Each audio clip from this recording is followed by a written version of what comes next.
क्या अद्भुत दृश्य है।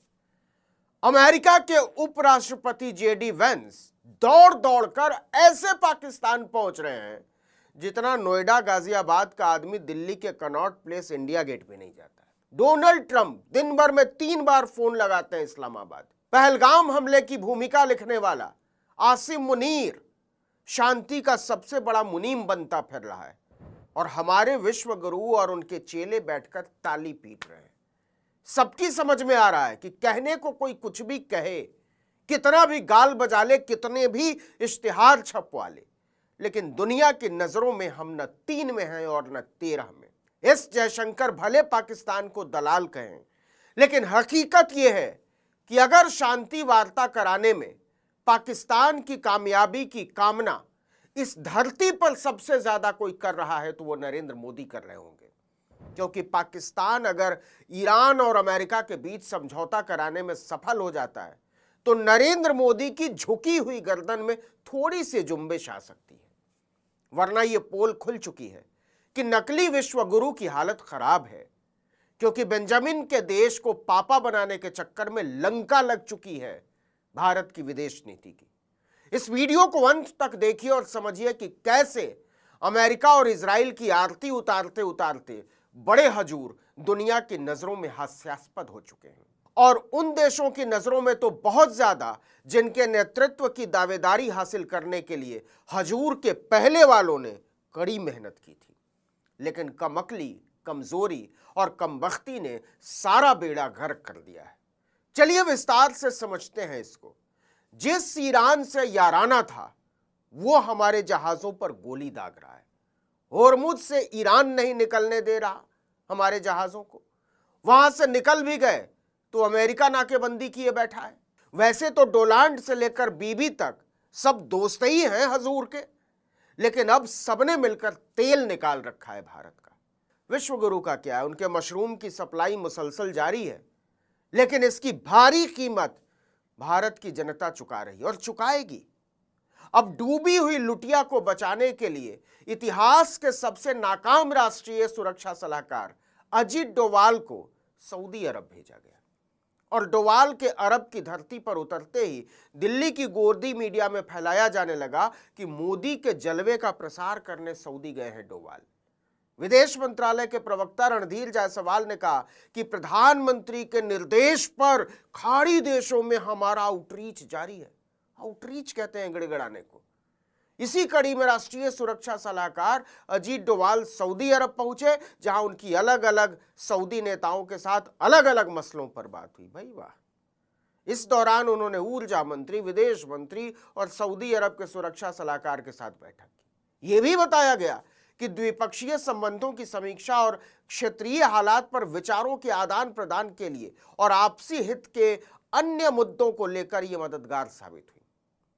लेकिन सवाल है कि किस तरह से साहब? क्या होर्मुज से हमारे जहाज निकलने लगे हैं? सीधी बात करिए। या कम से कम इतनी गारंटी दी जा सकती है कि हमारे जहाज सुरक्षित है, उन पर गोली नहीं मारी जाएगी? और यह गारंटी देगा कौन? सऊदी अरब देगा, संयुक्त अरब अमीरात देगा, या ईरान और अमेरिका देंगे? लेकिन हम जा कहां रहे हैं सोच कर देख लीजिए। जो करना है वो अमेरिका कर रहा है, इजराइल कर रहा है, ईरान कर रहा है, और राहत कहां ढूंढ रहे हैं हम? हमारे विश्व गुरु ईरान का नाम तक लेने में कांप रहे हैं। वो इजराइल के साथ गठजोड़ दिखाते हैं, और फैलाया जा रहा है कि भारत फारस की खाड़ी में फंसे अपने जहाजों को सुरक्षित निकालने के लिए ईरान के साथ लगातार संपर्क में बना हुआ है। विदेश मंत्रालय के प्रवक्ता ने कहा, हम ईरान और अन्य देशों के साथ संपर्क में हैं ताकि होर्मुज स्ट्रेट से अपने जहाजों को सुरक्षित निकाल सके। उन्होंने कहा कि होर्मुज में जहाजों पर फायरिंग की घटना की जानकारी मिलते ही हमने इसे मजबूती से उठाया। लेकिन उसका हुआ क्या? रणधीर जायसवाल ने कहा, हमने ईरानी राजदूत को बुलाया, तलब किया। विदेश सचिव के साथ मीटिंग में उन्हें घटना को लेकर हमारी चिंताओं से कड़ाई से अवगत कराया गया, और इस बात को दोहराया गया कि हमारे लिए हमारे नाविकों की सेफ्टी और सिक्योरिटी बहुत ज़्यादा ज़रूरी, महत्वपूर्ण है, और उनकी आवाजाही निर्बाध होनी चाहिए।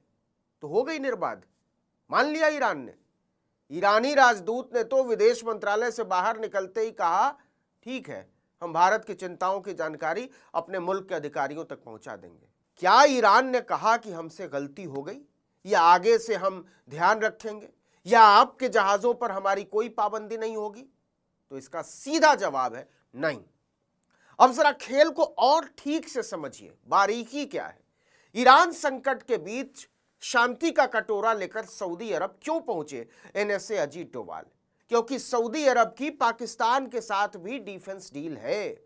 साथ ही सऊदी अरब उन खाड़ी देशों में भी शामिल है जो अमेरिका और इजराइल के साथ युद्ध की वजह से ईरान का निशाना बना है। लेकिन विश्वगुरु के माथे पर आए पसीने की जो असली वजह है वो ये कि सऊदी ब्रिक्स का भी सदस्य है, जिसमें ईरान और संयुक्त अरब अमीरात भी शामिल है, और इसकी प्रेसिडेंसी अभी भारत के पास है। खेल यहां है। इससे भी बड़ी बात, इसी महीने दिल्ली में इसकी एक बड़ी बैठक भी होने वाली है। ब्रिक्स का मतलब मुख्य तौर पर है बी से ब्राजील, आर से रशिया, आई से इंडिया और ईरान, सी से चाइना और एस से साउथ अफ्रीका। इसके अलावा इजिप्ट, इथियोपिया, सऊदी अरबिया, संयुक्त अरब अमीरात और इंडोनेशिया भी इसके सदस्य हैं। इसमें न तो इजराइल है और न अमेरिका है। तो सोच कर देखिए, ब्रिक्स के सदस्य देश पर हुए हमले को लेकर अध्यक्षता कर रहे देश के विश्वगुरु का रुख क्या होना चाहिए था? उन्होंने अभी तक ईरान पर इजरायली अतिक्रमण की निंदा भी नहीं की है, और तो और ईरान के सुप्रीम लीडर की बर्बर हत्या पर शोक तक नहीं जताया, संवेदना तक नहीं जाहिर की। हम फिर से याद दिला दें कि ईरान ब्रिक्स का सदस्य देश है और भारत अभी इसकी अध्यक्षता कर रहा है। इससे दुनिया तो छोड़ दीजिए, ब्रिक्स में ही भारत की साख का धुआं हो चुका है। नैतिक सर्वोच्चता की बत्ती लगाकर इजराइल की तरफदारी का जो परचम लहराया गया है, उसने भारतीय नेतृत्व को संसार के सबसे कायर राष्ट्राध्यक्षों में शुमार कर दिया है। आप शायद इस बात पर हैरान रह जाएंगे कि ब्रिक्स G20 के बाद संसार के सबसे प्रभावी अंतर्राष्ट्रीय समूहों में से एक है। यह संसार की लगभग 50% आबादी का प्रतिनिधित्व करता है। वैश्विक जीडीपी में ब्रिक्स देशों की भागीदारी लगभग 40% है और वैश्विक व्यापार में हिस्सा 26% है। ऐसे ताकतवर समूह के अध्यक्ष की कुर्सी पर बैठा नेता अगर अपने सदस्य देश के लिए आवाज उठाने से भाग खड़ा होता है और उसके हमलावरों के आगे गुलाटियां मारता नजर आता है, तो सोचिए दुनिया में हमारी साख क्या ही रह जाती है। हकीकत यह है कि जब दिल्ली में ब्रिक्स की बैठक होगी तो ईरान के प्रतिनिधि के सामने नकली विश्वगुरु की नजरें झुकी होंगी, क्योंकि उनसे पूछा जाएगा कि एक ऐसे कमजोर नेता को अध्यक्ष बनाने का फायदा क्या, जो अपने सदस्य देशों के हितों से भी ज्यादा उसकी संप्रभुता पर डर के मारे जुबान तक न खोलता हो। और इस सवाल के समर्थन में जब रूस, चीन और ब्राजील जैसे बड़े देश खड़े होंगे, तो भारत की उम्मीद सऊदी अरब और संयुक्त अरब अमीरात जैसे देशों से लगी होगी कि ऐसी बेइज्जती की सूरत में कम से कम तुम तो साथ मत छोड़ना। जरा सोचिए भारत की क्या स्थिति हो गई है कि अपनी इज्जत बचाने के लिए हमें अंगुल अंगुल भर के देशों के आगे गिड़गिड़ाना पड़ रहा है, और हमें ऐसी स्थिति में पहुंचा देने वाले की पालकी उठाए घूम रहा है मीडिया कि देखो देखो यही अपना विश्वगुरु है, जो ट्रंप और नेतन्याहू के आगे डर के मारे छींकता भी फिरे तो कहा जाता है ये मास्टर स्ट्रोक है।